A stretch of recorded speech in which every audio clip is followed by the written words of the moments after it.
Majeshi Zanzibar. Ule moto wa injili ya Yesu unaendelea kuwaka. Pastor Allen Mbalazi anakualika na kukukaribisha katika ibada ya Jumapili ya wiki hii ndani ya kanisa la Ufufuo na Uzima Zanzibar. Kanisa lipo maeneo ya Kisimambazi, barabara ya zamani ya airport. Hatupo mbali na uwanja wa ndege, yani ukishuka kwenye ndege kanisani pale.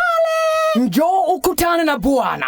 Watenda kazi ndani ya madhabahu ya Mungu watakuhudumia. Watu wanafunguliwa, watu waliofungwa na nguvu za giza, waliofungwa na minyololo ya ibilisi, majini, wachawi, mapepo na nguvu za mizimu. Watu wote kutoka Paje, Nungwi, Uloa, Kizimkazi, Pongwe, Fumba, Mbweni na kwingineko kote Zanzibar. Madhabahu ya Mungu ndani ya Ufufuo na Uzima Zanzibar ndiyo sehemu pekee ya kukua na kubadilika kiroho, kujifunza pamoja juu ya mafundisho ya uongozi, vijana, kaya na familia. Tunatoa huduma ya ushauri, maombi, maombezi kwako ewe uliye nje ya nchi. Wasiliana nasi kwa simu namba 0788888055. Hii ni saa ya Ufufuo na Uzima Zanzibar, na nyote mnakaribishwa.